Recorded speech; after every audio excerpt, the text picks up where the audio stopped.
Parce qu'on a mis Papson en grand caractère devant. Et c'est un peu cela le problème qui se passe actuellement avec Marc Nda. Tout le monde te dira qu'au Togo, non, ça ne va pas et tout. Mais on te dira que non, Marc, c'est lui qui va être le président. Même si ce n'est pas lui, on laisse la pertinence du problème qu'il y a sur le terrain. Est-ce que les gens arrivent à s'en sortir? Regarde par exemple, toi, normalement, ce que tu mais on va sur le jugement des personnes. C'est-à-dire que si c'était Malongo qui avait mené le projet là, ça allait être financé. Si c'était Adjoa qui avait mené le projet là, ça allait être financé. Mais la politique dit non, comme c'est pas personne là, lui on ne veut pas. On ne voit pas la pertinence de ton projet. Or c'est un manque à gagner. Peu importe qui tu as pu être hier, normalement aujourd'hui doit être la meilleure opportunité pour toi de définir qui tu as envie d'être demain. Et c'est le cas, ça doit être le cas pour tout le monde. On peut aujourd'hui être un voleur, aller en prison, purger sa peine, mais quand on sort, par rapport à ce qu'on dit ou ce qu'on a envie d'être, on doit pouvoir avoir droit à une nouvelle chance. Maintenant, si le Papson que tu étais hier était un Papson que les gens n'aimaient pas, mais aujourd'hui, Papson vient avec un projet qui peut aider la population, on peut regarder d'abord les intérêts des populations et Papson le voir en petit guillemets, quoi. Plutôt que d'empêcher le projet de voir le jour parce qu'on a mis Papson en grand caractère devant. Et c'est un peu cela le problème qui se passe actuellement avec Marc Nda. Tout le monde te dira qu'au Togo, non, ça ne va pas et tout. Mais on te dira que non, Marc, c'est lui qui va être le président. Même si ce n'est pas lui, on laisse la pertinence du problème qu'il y a sur le terrain. Est-ce que les gens arrivent à s'en sortir? Regarde par exemple, toi, normalement, ce que tu vis. Est-ce que c'est normal que tu puisses ramener des investisseurs, mais qu'on te bloque? Qu'on te bloque parce que non, c'est toi, ta personne. Pourtant, ce que tu dis, c'est pertinent. Il faut que les gens arrivent à regarder au-delà de la personne, de la personnalité, mais savoir qu'est-ce que la personne dit. Il faut que le contenu apprenne à être plus important que le contenant. Sinon, on peut voir quelqu'un qui est un ancien criminel. La personne va venir apporter un plan qui va apporter la sécurité à tout le pays. Mais on va le rejeter parce que nous avons mine de sia et on a maison. Il peut avoir une femme qui a été une prostituée et infidèle, qui ne restait même pas avec un seul homme. Mais demain, elle peut s'asseoir pour pouvoir donner des conseils aux jeunes filles parce qu'elle a l'expérience. Elle a déjà vécu le pire. Donc elle sait ce qui est.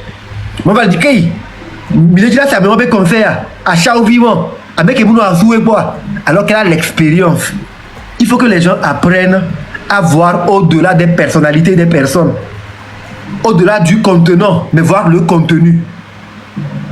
Ce n'est pas qui est en train de le dire, qui est en train de proposer, mais qu'est-ce qui est dit, qu'est-ce qui est proposé.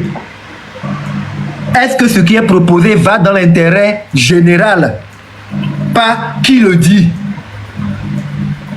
La personne qui le dit là, est-ce que ça va dans l'intérêt général? Si oui, il faut suivre l'idée et non les personnes. Non mais écoute, Amron, par exemple pour Marc Nda, je ne suis pas... Bon, c'est mon opinion à moi. Hein. Non, c'est juste un petit parallèle. Oui, mais c'est-à-dire, il ne faut pas que je puisse accepter cette parallèle et ça va donner l'impression comme si je marque mon accord. Parce que moi, je veux marquer... je veux marquer... Merci beaucoup. Je veux marquer mes accords par rapport à certaines choses et mon désaccord public. C'est normal. C'est normal. Voilà. Bon, moi, c'est juste pour Marc, des images que je donne. Merci. Pour Marc, par exemple, je vais en venir pourquoi je ne suis pas d'accord. Quand on va arriver là-bas, je te dirai pourquoi je ne suis pas d'accord pour le cas de Marc. Okay. Je te laisse continuer, mais je ne suis pas d'accord qu'on fasse cette comparaison en donnant l'exemple, par exemple, de Marc. D'accord? Mais je t'expliquerai pourquoi après. Il n'y a pas de souci. Mais moi, c'est juste un parallèle que j'ai voulu donner pour qu'on voit. Parce que je ne joue pas son défenseur. Mais même dans son cas, ou même dans le cas du président, même dans le cas de ceux qui combattent le président, c'est à cause de sa personne et non des actions qu'il pose. On dit non, un même régime 50 ans, 60 ans. On le lie à son papa. C'est sa personne qu'on est en train de juger. C'est pourquoi je donne l'exemple là dans les systèmes politiques en fait. Pour dire qu'il faut qu'on aille au-delà des personnes, mais juger les gens sur la pertinence de leurs actions. Que ce soit Marc Nda ou M. Faure, des deux côtés, il y a des détracteurs. Et quand tu prends Marc Nda ou comme tu prends le président Faure, parfois les gens font des guerres de personnes. C'est un Nyasingbe. Son papa a fait. Alors que lui dit, lui c'est lui, moi c'est moi. Mais est-ce que ce qu'il fait comme action, c'est pertinent? C'est ce qu'il faudrait beaucoup plus voir. Donc c'est ça l'exemple que je donne.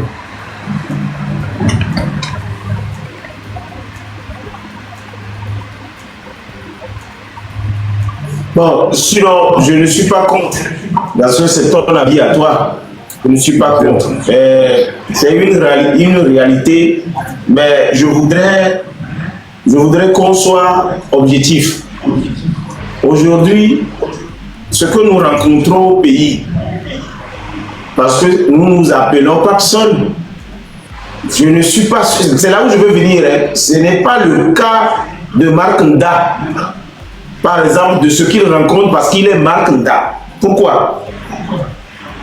Moi, je ne connais pas Marc Nda. Moi non plus. Je ne le connais pas. Voilà. Donc, ce qui veut dire que le peu que j'ai comme information sur lui ne me permet pas d'accepter qu'on fasse des parallèles avec lui me concernant. Parce que moi, je me connais. Tu me connais aussi. Je le connais un peu. Je le connais avec vraiment une personne. Un peu. Mais tu ne connais pas un peu Marc. Mais tu me connais moi un peu. C'est ça la différence. Oui. C'est vrai. Voilà. Donc, je parle de l'essentiel. L'essentiel, c'est qu'aujourd'hui, quand tu parles de moi, c'est que tu es capable de voir mon passé. Parce que tu as vu le passé, tu as vu après le passé et tu vois ce que je suis aujourd'hui. Une partie, voilà, c'est ça. Mais il y a une partie du passé du monsieur qu'on ne connaît pas. Une partie du monsieur que moi je ne connais pas. Et je ne peux pas me baser sur ce qu'on nous a montré sur les réseaux sociaux pour condamner la personne. C'était juste un exemple que je donnais. Et quand tu n'étais pas d'accord, j'ai pris l'exemple du président pour que tu vois en fait ce que j'essaie de dire. J'essaie juste de dire qu'il faut que les gens aillent au-delà de la considération des personnalités. Je tiens à te dire ce pourquoi je suis en train de m'attarder un peu sur ce point. J'ai des raisons. Ok. Tu vois un peu. J'ai des raisons. Parce qu'on est sur un débat. Je te laisse débattre. Et quand tu débats, tu vas voir que je prends des notes. Je prends des notes parce qu'après, je vais rebondir. Tu vois, sur mon papier, j'ai fait des petits cages comme ça. Et j'écris des choses. Je te vois noter. Je te vois noter. Voilà. Donc, si je prends la peine de parler de ça, ce n'est pas pour faire plaisir à quelqu'un. Ce n'est pas pour que quelqu'un aime ce que je suis en train de dire, mais je veux le faire. Je veux le faire pour moi d'abord. Parce que c'est moi d'abord. C'est mon problème d'abord. Tu vois un peu. Quand les gens se prononcent sur des autres, je précise, quand quelqu'un veut se prononcer sur quelqu'un, il faudrait qu'il connaisse la personne. Pas ce qu'on l'a présenté sur le média. Pas ce qu'il a eu comme information sur les médias. Sur ce point, je voudrais que tu m'accordes le droit d'Ernest que tu m'as toujours accordé pour que je t'explique cette partie. Non, je voudrais avoir mon temps de parole. C'est le droit à la démocratie même ça. Merci. C'est un dialogue. Je fais cette précision parce que... Voilà. Je fais cette précision parce que je suis quelqu'un qui a tellement pris des coups qu'aujourd'hui, quand je veux me prononcer sur quelqu'un, je veux pouvoir demain dire oui, je connais la personne. Ça, c'est un. Quand je veux me prononcer sur un sujet, je veux pouvoir apporter des preuves quand on va m'appeler. Ça, c'est deux. Quand je voudrais argumenter dans quelque chose, je ne veux pas spéculer. Je ne veux pas dire, on a dit, j'avais vu. Non, non, non, non. Si tout à l'heure, demain, mon téléphone sonne, on me dit, va chercher l'investisseur dont tu parles, tu vas aller le chercher. Si tout à l'heure on me dit, sors-nous les décharges que vous avez déposées à la présidente pour les audiences, je vais leur montrer. Si tout à l'heure on me dit, prouve-nous effectivement que cet investisseur est rentré, on l'a cherché à l'aéroport par une voiture, je vais le prouver. Si tout à l'heure on me dit, va chercher dans la base de données, l'investisseur il est allé vraiment à la primature, je vais le prouver. Mais si tout à l'heure on me dit, est-ce que tu connais Marc Nda? Je dirais non, je ne le connais pas, tout simplement parce que le peu qu'on m'a montré sur les réseaux sociaux ne me donne pas vraiment, comment on appelle, des informations sur lui pour que je puisse dire je le connais. Absolument. Alors je n'ai pas envie aujourd'hui de prendre les étincelles ou les indices, les petites choses qu'on a dit sur le monsieur sur les réseaux sociaux pour en faire une idée et conclure que telle personne peut faire telle chose ou pas. Parce que moi, ma vie n'est pas sur les réseaux sociaux. Ma vie est d'abord physique à quelque part où je collabore avec des gens. Ces personnes me connaissent. Ma vie est palpable et touchable. Et je vis une vie où quand on appelle Amron tout à l'heure, il peut dire oui, j'ai connu Papson, je peux aller le chercher. C'est compte tenu de X ou Y. Ce n'est pas sur TikTok que j'ai connu Papson, je sais Papson. Voilà pourquoi je fais cette précision. Pour que demain, les jeunes qui nous suivent, demain quand vous voulez parler de quelqu'un, il faudrait que vous soyez capable, quand on vous appelle, de dire oui, vous connaissez vraiment la personne. Parce que la prison est remplie de tous ces jeunes-là qui parlent parce qu'ils se disent ils connaissent. Ou bien on leur a présenté une personne et finalement on va leur présenter vraiment la personne ce qu'il est. Tu vois un peu. Donc on ne peut pas faire ce débat sans informer. On ne peut pas faire ce débat sans renseigner. Je n'ai pas envie qu'un jeune puisse se prononcer sur quelqu'un si le jeune-là n'est pas capable de prouver ce qu'il a dit. Il va aller en prison. Il y en a beaucoup là-bas. Je n'ai pas envie aussi qu'un jeune vienne dire « Je connais Amron ». Or que ce jeune ne connaît que Amron sur les réseaux sociaux, mais il ne connaît pas vraiment Amron. Ça aussi, il peut se retrouver à quelque part si quelqu'un vient prouver ce que Amron est vraiment. Et je ne dis pas que Amron est une mauvaise personne. Je te comprends parfaitement. Je vous demande tout simplement de faire preuve de retenue quand vous voulez tirer vos... Pas vous, je parle des jeunes, pas moi et toi. Quand vous voulez tirer des conclusions concernant certaines personnes, il faudrait que vous soyez capable que à tout moment, votre téléphone peut sonner et on va vous demander concrètement qu'est-ce que tu sais de cette personne. Maintenant, pour les autres qui sont toujours dans la logique où on doit dire ce qu'ils veulent écouter avant d'aimer, alors là, je vous dis que vous ne pouvez pas être dans un débat démocratique. Ce n'est pas ce que tu as envie d'attendre que je dois dire. C'est ce que je pense de ce que je suis en train d'entendre que je dis. Alors, on ne peut pas être dans un pays démocratique où on prône la liberté d'expression et vouloir que quelqu'un dise ce que vous avez envie d'entendre. Qu'il vous dise. Voilà. Ce n'est pas parce que Amron est en train de vous dire ce que vous avez peut-être envie d'attendre. Amron ne vous le dit pas comme ça, mais lui, c'est ce qu'il pense qu'il est en train de vous dire. Et c'est vous qui pensez qu'il est en train de se mettre d'accord avec vous. Non, Amron n'est pas en train de vous dire ce que vous voulez entendre. Amron vous dit la situation. Et c'est comme ça aussi que je dis ma situation. Donc prochainement, je souhaiterais que les gens aient le niveau de ce qu'on appelle un débat où chaque personne a son opinion, a, comme on appelle, le droit de parole, et que cette personne, quand il se prononce, même si vous n'aimez pas ce que la personne dit, c'est son droit le plus absolu de se prononcer parce qu'il sait pourquoi il se prononce. Maintenant, on va écouter ça et tu me diras ce que tu penses parce que c'est la deuxième partie de notre débat. Et il ressort clairement que beaucoup de jeunes quittent le pays, quittent le Togo parce que le Togo, il n'y a plus rien à sauver. Tu es d'accord qu'il n'y a plus rien à faire, c'est pourquoi les jeunes aujourd'hui quittent le Togo. Et je suis parti faire un sondage social. J'ai rassemblé 10 jeunes et je leur ai demandé, si on te donne 10 millions pour rester au Togo et entreprendre quelque chose et un visa, tu prends quoi? Amron, il y a plus de 9 qui me disent ils vont prendre le visa et partir. Il n'y a que un que j'ai trouvé qui dit, moi je vais prendre les 10 millions. Dis-moi, pourquoi ce résultat? Je n'ai pas compris. En fait, il y a beaucoup de personnes qui sont des jeunes que moi j'ai vu commencer à vouloir dire ils investissent dans l'entrepreneuriat, qui sont des entrepreneurs, qui ont ouvert des boutiques, que ce soit pour la vente de PC, de portables ou de vêtements, mais qui au bout d'1 ou 2 années se plaignent que ça ne va pas. Il y en a qui mettent vraiment des moyens, qui sont boostés, on met les moyens derrière. Mais après, ils se disent que le niveau de l'investissement qu'ils ont fait est au-dessus du pouvoir d'achat des gens. Peut-être que l'étude de marché a été mal faite. Peut-être, on ne saurait le dire.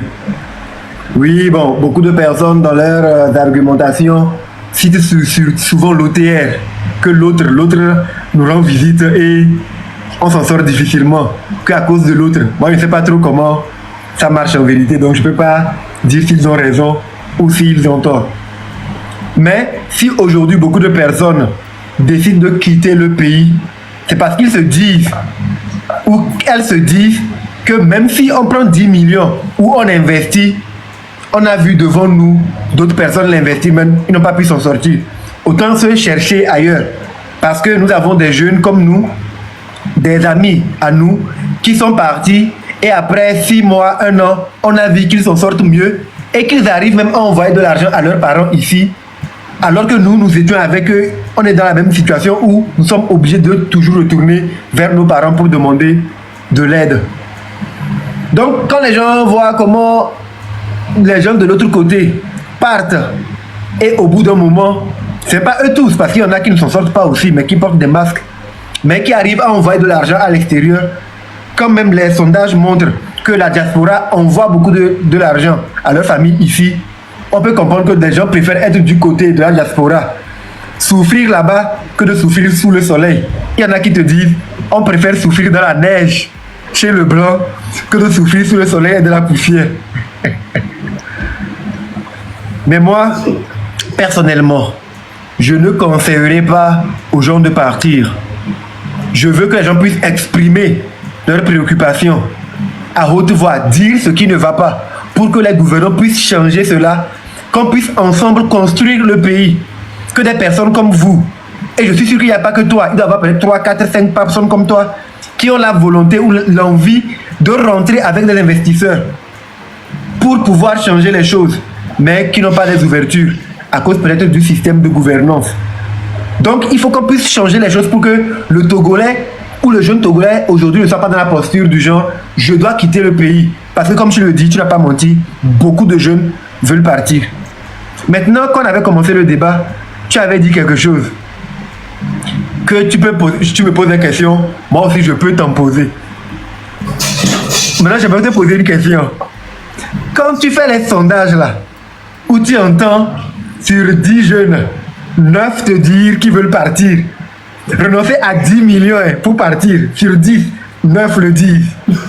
Quand toi-même, tu te bases sur ton expérience personnelle, d'un investisseur que tu as ramené, tu as fait le tour d'un ministère, avec la volonté que tu avais de pouvoir aimer et aider le Togo, mais que jusqu'aujourd'hui tu n'as pas le retour d'audience là. Réponds-moi, est-ce que tout va bien dans le pays?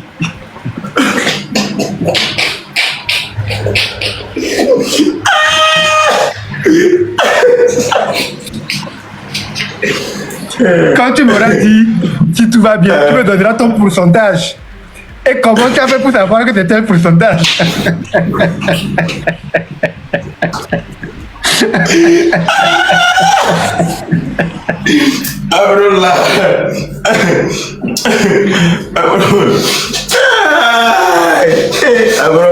Ça c'est balles réelles. Toi tu tires des balles réelles, hein? Aïe aïe aïe aïe aïe aïe.